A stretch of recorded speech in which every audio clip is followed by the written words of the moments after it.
कड़ा में इस वक्त बहुत बड़ी खबर आ रही है। यूक्रेन का रूस पर बहुत बड़ा आरोप आया है। न्यूक्लियर प्लांट पर हमले का आरोप आया है। यूक्रेन ने रूस पर बहुत बड़ा आरोप ये लगाया है। यूक्रेन ने कहा है कि रूस ने उनके न्यूक्लियर प्लांट पर हमला किया है। दक्षिण यूक्रेन में स्थित न्यूक्लियर प्लांट पर रूस ने हमला किया है, ये आरोप यूक्रेन ने लगाया है। ये तस्वीरें न्यूज़ 18 इंडिया पर एक्सक्लूसिव आप देख रहे हैं, जहां पर हमले के चित्र और वो मौका जब जो यूक्रेन कह रहा है कि ये दक्षिणी यूक्रेन में न्यूक्लियर पावर प्लांट के ऊपर उसका हमला है। ये इस स्ट्राइक को यूक्रेन कह रहा है कि ये रूस का हमला है उसके न्यूक्लियर पावर प्लांट पर। अगर आप इन तस्वीरों को देखें तो रात के नाइट कैमरा में ये स्ट्रक्चर है। इस स्ट्रक्चर पर अचानक बहुत जोर से धमाका होता है, यानी मिसाइल से अटैक हुआ है। और इस अटैक को जैसे ही आप इम्पैक्ट पे देख सकते हैं कि यहाँ भारी नुकसान हुआ है स्ट्रक्चर को। ये स्ट्रक्चर एकदम क्लियर स्ट्रक्चर है। इसे यूक्रेन ने कहा है कि ये हमारा एक न्यूक्लियर पावर प्लांट है। इसके इर्द गिर्द, इस पावर प्लांट के इर्द गिर्द, इस न्यूक्लियर प्लांट के इर्द गिर्द एक अटैक हुआ है। प्लांट से सिर्फ 300 मीटर की दूरी पर, न्यूक्लियर प्लांट से सिर्फ 300 मीटर की दूरी पर ये मिसाइल आके गिरी है, ये बॉम्ब आके गिरा है। ये अटैक रूस का न्यूक्लियर इंस्टॉलेशंस पर। ये दिल दहलाने वाली खबर है और सब इसकी वजह से सहम गए हैं। ये पहली बार नहीं है कि रूस पर यह आरोप लगा है कि उसने यूक्रेन में स्थित कई सारे न्यूक्लियर इंस्टॉलेशंस को कॉम्प्रोमाइज किया है, वहां पर सिक्योरिटी कंसर्न्स उठाए हैं। भले ही इंटरनेशनल एटॉमिक एनर्जी एजेंसी ने बाद में ये कहा है कि कुछ स्ट्रक्चर्स पर प्रेशर जरूर पड़ा है, लेकिन अभी तक फिलहाल बहुत ज्यादा चिंता वाली बात नहीं है। लेकिन ज़ापोरिज़िया और कुछ और न्यूक्लियर प्लांट्स पर यही आरोप लगाया गया है कि रूस ने उस पर कब्जा करने के लिए बहुत ज्यादा करीब उसके अटैक किए हैं, मिसाइल गिराए हैं। एक और बड़ी खबर आ रही है रूस यूक्रेन युद्ध से जुड़ी हुई। जंग के बीच ब्रिटेन ने यूक्रेन को आगाह किया है। ब्रिटेन ने चेतावनी देते हुए कहा है कि आम लोगों पर रूस टारगेट कर सकता है। आम नागरिकों पर रूसी हमले और तेज हो सकते हैं।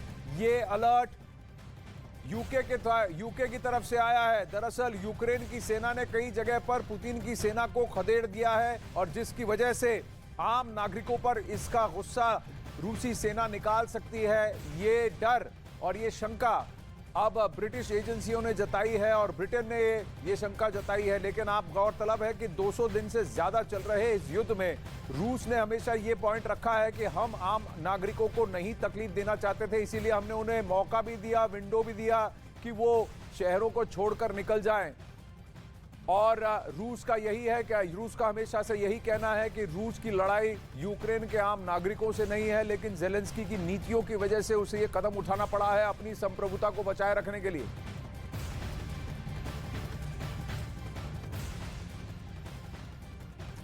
अब 200 दिन के बाद इस युद्ध में एक करवट, एक पोस्चरल चेंज दिख रहा है। यूक्रेन के हाथों रूस लगातार मुंह की खा रहा है, लेकिन अब ब्रिटेन ने रूस को लेकर चौंकाने वाली खबर का पर्दाफाश किया है। ब्रिटेन ने दावा किया है कि यूक्रेन के हमलों से तिलमिलाया रूस किसी भी वक्त यूक्रेन में आम लोगों को टारगेट कर सकता है। बड़ी बात यह है कि ब्रिटेन की इस चेतावनी का असर भी ग्राउंड पर दिखने लगा है।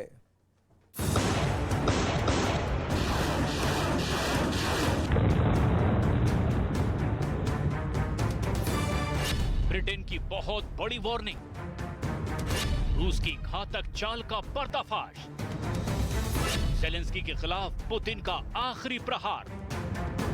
यूक्रेन के रिवर्स अटैक से रूस पूरी तरह तिलमिला उठा है। यूक्रेन में रूस की यही हताशा अब हाहाकार मचाने वाली है। ब्रिटेन ने दावा किया है कि यूक्रेन के हाथों लगातार मिल रही शिकस्त ने पुतिन का पारा हाई कर दिया है, और अब वो यूक्रेन में युद्ध के तमाम नियमों को दांव पर रख सकते हैं। ब्रिटेन के रक्षा मंत्रालय ने आगाह करते हुए कहा है कि अब यूक्रेन में आम लोगों के ठिकानों को बड़े पैमाने पर टारगेट किया जा रहा है। ब्रिटेन के रक्षा मंत्रालय की ऑनलाइन ब्रीफिंग के दौरान इस बात का दावा किया गया कि अब रूस यूक्रेन की जनता को अपने निशाने पर ले सकता है। ब्रिटेन का दावा है कि आने वाले कुछ घंटों में रूसी सेना बुनियादी जरूरतों पर हमले और तेज कर सकती है। ऐसा करके रूस यूक्रेन के आत्मविश्वास को कमजोर करना चाहता है। चौंकाने वाली बात यह भी है कि ब्रिटेन की इस वार्निंग का असर यूक्रेन में साफ तौर पर दिखाई देने लगा है। दावा किया जा रहा है कि रूस ने अपने Su-25 एयरक्राफ्ट से यूक्रेन के कई ठिकानों पर मिसाइल हमला किया है। इन सभी हमलों को रूस ने लो एल्टीट्यूड यानी कि कम ऊंचाई वाली जगहों पर अंजाम दिया है। रूस की तरफ से जारी प्रेस ब्रीफिंग में इस बात का दावा किया गया है कि हमले में यूक्रेन को भारी नुकसान पहुंचा है। रूस की तरफ से मिली इस जानकारी के मुताबिक हमले में यूक्रेन के 180 सैनिकों को मार गिराया गया है। इस दौरान यूक्रेन के 2 टैंक और 7 बख्तरबंद गाड़ियों को तबाह कर दिया गया है। Russian aerospace forces, missile troops and artillery have launched massive fire attacks at the units and reserve forces of the armed forces of Ukraine. The enemy losses were up to 100 Ukrainian servicemen, as well as more than 10 units of military equipment. बीते कई दिनों से Ukraine धीरे धीरे रूस के कब्जे वाले इलाकों को आजाद कराने में कामयाब हो रहा है। ज़ेलेंस्की की सेना अब कई हजारों वर्ग किलोमीटर का इलाका रूस के कब्जे से छुड़ा चुकी है और यही वजह है कि रूस ने अब बड़े पैमाने पर यूक्रेन के बुनियादी ढांचों को टारगेट करने की योजना बनाई। इतना ही नहीं, इज्यूम में मिली सामूहिक कब्रगाह में सैनिकों के साथ यूक्रेन के आम लोगों के शव भी बरामद हुए हैं। यही वजह है कि आने वाले कुछ घंटे यूक्रेन पर और भारी गुजर सकते हैं, क्योंकि यूक्रेन के इसी मनोबल को तोड़ने के लिए पुतिन की सेना किसी भी हद तक जाने को तैयार है और ब्रिटेन की चेतावनी भी इसी खतरे की ओर इशारा कर रही है।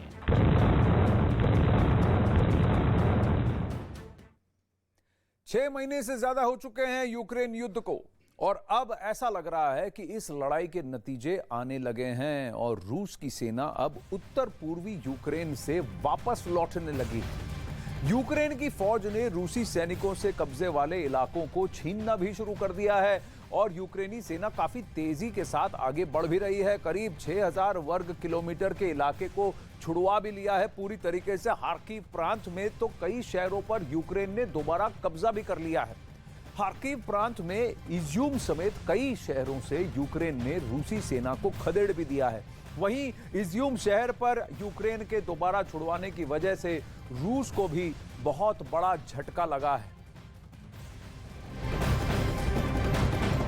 रूस यूक्रेन जंग पर एक और बड़ी खबर आ रही है। यूक्रेन की सेना में शामिल महिला ब्रिगेड ने पुतिन के सैनिकों के छक्के छुड़ा दिए हैं। ये यूक्रेन का दावा है। यूक्रेन में युद्ध के बाद करीब 50% ज्यादा महिलाओं की भर्ती हुई है। यूक्रेन में अब 50,000 से ज्यादा महिला सैनिकों की संख्या हो चुकी है। ये महिला सेना रूस के लिए सरदर्द बनी हुई है। कई सारी महिलाओं ने अपने रेगुलर रोजमर्रा के जीवन को छोड़कर ये कहा कि यूक्रेन के रक्षा के लिए फिर से वो सेना में भर्ती होंगी और बंदूकें उठा लेंगी। इनमें से एक तो यूक्रेन के पार्लियामेंट में नेता भी हैं जो कि अब यूक्रेनी सेना के अंदर जुड़ी हुई हैं। करीब 50,000 महिलाओं ने अब सेना को ज्वाइन किया है और यूक्रेन के लिए सरदर्द बन गई हैं।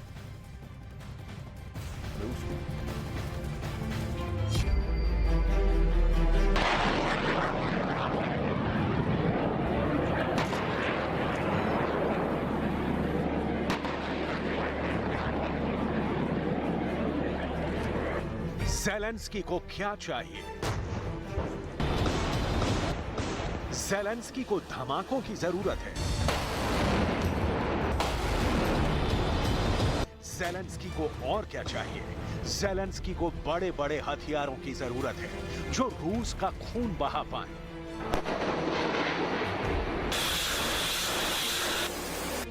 ज़ेलेंस्की को ऐसे हथियार लगातार मिल रहे हैं। अमेरिका भी दे रहा है, जर्मनी भी दे रहा है, ब्रिटेन से सप्लाई भी लगातार जारी है। ऐसे में ज़ेलेंस्की की सबसे बड़ी जरूरत क्या है? ज़ेलेंस्की को चाहिए फौज, ऐसे लड़ाके जो रूस से लड़ सके।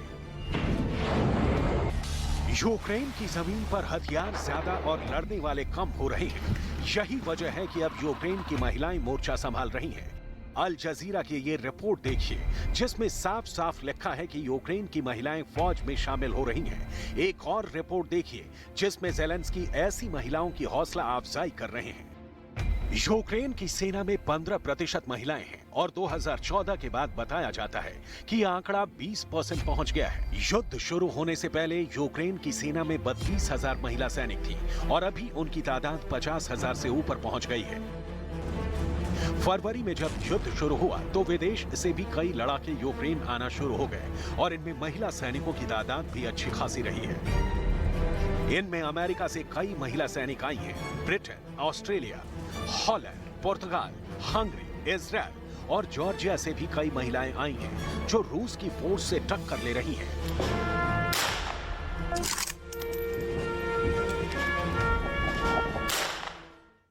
तो यूक्रेन की महिला सेना काफी कारगर सिद्ध हो रही है। वहीं जंग में यूक्रेन ने कई इलाकों को रूस के कब्जे से छुड़वा भी लिया है। अभी ताजा अपडेट है कि इस मूव के बाद रूस की सेना ताबड़तोड़ मिसाइल हमले कर रही है। रूस ने Su-25 एयरक्राफ्ट यानी सुखोई 25 एयरक्राफ्ट से ताबड़तोड़ यूक्रेन के ठिकानों पर हमला किया है। रूस ने इस हमले में यूक्रेन को बड़े नुकसान का दावा भी किया है। रूस ने यूक्रेन के सैन्य ठिकाने को तबाह करने का भी दावा किया है। तो ये रूस का काउंटर अटैक है।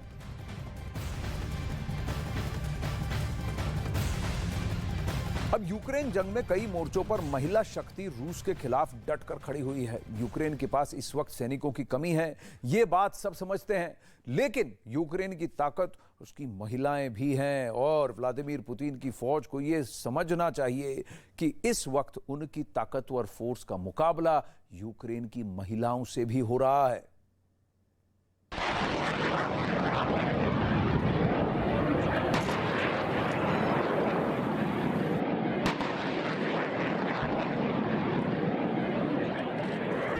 कीव में रूस की एक महिला ओल्गा सिमोनोवा को श्रद्धांजलि दी जा रही है।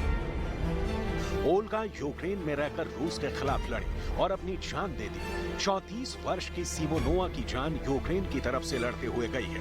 यूक्रेन के झंडे से लिपटा सिमोनोवा का ताबूत बताता है कि यूक्रेन पर उनका कितना बड़ा कर्ज है। ओल्गा सिमोनोवा को सिम्बा नाम दिया गया था। 20 फरवरी की तस्वीरें देखिए जब युद्ध शुरू नहीं हुआ था, लेकिन ओल्गा सिमोनोवा यूक्रेन की हिफाजत के लिए तैयार थी। ये लुहांस्क का इलाका है और सिमोनोवा अपने हथियार दिखा रही हैं। ऐसी ही बहुत सी तस्वीरों ने पुतिन को काफी परेशान किया है। При нынешнем руководстве нашей армии, при принятии правильных решений сверху, у нас все получится. Россия, как и ее предшественник Советский Союз, они всегда воевали числом. И здесь, во-первых, мы на своей территории, мы воюем от обороны, и при поддержке союзников, опять же, то есть это тоже немаловажно. При достаточном количестве боеприпасов. И самое главное, это вовремя принять. अब मिलिए ब्राजील की पूर्व मॉडल तालिता दुवाली से। वो भी अब इस दुनिया में नहीं रही। तालिता वो एलीट स्नाइपर थी, यानी ऐसी शार्प शूटर जो पुतिन की फौज को छुप छुप कर निशाना बना रही थी। उनका सबसे बड़ा हथियार उनकी स्नाइपर राइफल थी, जिसकी सैकड़ों मीटर की रेंज और तालिता का निशाना दोनों को सबसे खतरनाक वॉर मशीन बना देती थी। लेकिन रूस के एक मिसाइल अटैक में उनकी जान चली गई। 39 साल की तालिता खार्किव में थी और जब रूस का मिसाइल अटैक हुआ तब वो एक बंकर में अकेली थी। इसी हमले में उनकी जान चली गई। ब्राजील के इस मॉडल की चर्चा पूरी दुनिया में हुई। दक्षिण अमेरिका से लेकर यूरोप तक अखबारों में तालिता का जिक्र हुआ। तालिता की बहादुरी के किस्से छपे। यूक्रेन में तालिता ने किस तरह रूस के खिलाफ जंग में हिस्सा लिया, इस पर रिपोर्टिंग हुई। ब्राजील की मीडिया में तालिता एक नायिका की तरह उभर कर आई हैं, लेकिन ये सब कुछ उनकी मौत के ऐलान के बाद हुआ है। do Vale de 39 anos também morreu no mesmo ataque em Kharkiv. Ukraine का ये वीडियो देखिए जो काफी चर्चा में रह चुका है, जब उत्तरी यूक्रेन में रूस के टैंक और बख्तरबंद गाड़ियों के एक काफिले पर एक छापामार हमला हुआ था। रूस के कई टैंक इस हमले में तबाह कर दिए गए थे और उनके बीच में से निकली एक महिला का ये वीडियो काफी मशहूर हुआ। बिना हेलमेट, राइफल लिए हुए ये महिला आगे बढ़ती है और विक्ट्री का इशारा करके बता देती है कि ऑपरेशन कामयाब रहा। तालिता भी इसी जज्बे के साथ लड़ी। पूरी बहादुरी के साथ वो बैटल जोन में एक्टिव रही। यूक्रेन में हजारों लोग ऐसे हैं जो यूक्रेन के नहीं हैं, लेकिन यूक्रेन को रूस से बचाने के लिए लड़ रहे हैं। और आपको जानकर हैरत होगी कि इसमें एक बड़ा हिस्सा महिलाओं का है, जो ना सिर्फ मेडिकल और लॉजिस्टिक सपोर्ट में शामिल है, बल्कि तालिता की तरफ बंदूक लेकर आमने सामने की जंग भी लड़ रही है। अटलांटिक काउंसिल के इस रिपोर्ट को देखिए और समझिए कि यूक्रेन के युद्ध में महिला फौजियों का रोल कितना अहम रहा है, और इस बात को ज़ेलेंस्की भी समझते हैं। ज़ेलेंस्की और अपने देश पर कुर्बान होने का जज्बा रखने वाली एक महिला सैनिक ही नहीं, बल्कि महिला कमांडर से मिलिए, जो इस वक्त डॉनबास में तैनात है और जिसने पुतिन की फौज को रोकने के लिए आखिरी दम तक लड़ने का फैसला किया है। ज़ेलेंस्की तक भी इस महिला कमांडर की रिपोर्ट पहुंची है। ये है यूक्रेन की एक प्लाटून कमांडर मारिया। मारिया पेशे से वकील हैं, लेकिन 2018 से डॉनबास में लड़ रही हैं। 2018 में ही यूक्रेन की सेना में महिलाओं को पुरुषों के बराबर वाला दर्जा मिल गया था, और तब से वो कॉम्बैट रोल में भी शामिल रही हैं। डॉनबास के कई मोर्चों पर चल रहे युद्ध में प्लाटून कमांडर मारिया शामिल रही हैं। Тобто, якщо жінка виконує свої обов'язки і вона це спроможна робити, немає значення, жінка це чи чоловік.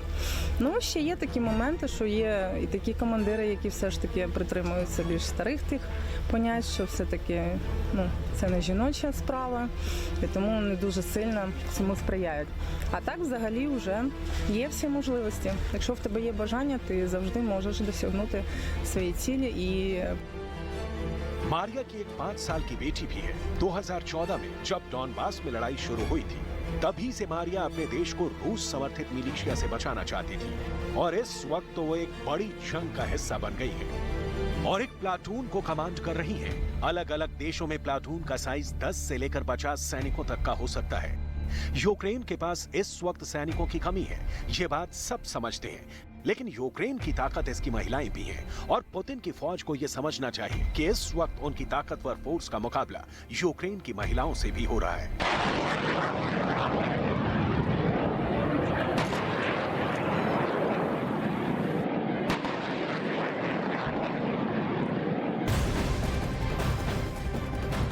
अखाड़ा में इस वक्त बड़ी खबर दक्षिण पूर्वी यूक्रेन के डोनेट्स्क शहर से, जहां यूक्रेन का ये डोनेट्स्क शहर तबाह हो चुका है। ये खबर आ रही है डोनेट्स्क पर रूस ने भारी गोलाबारी की है।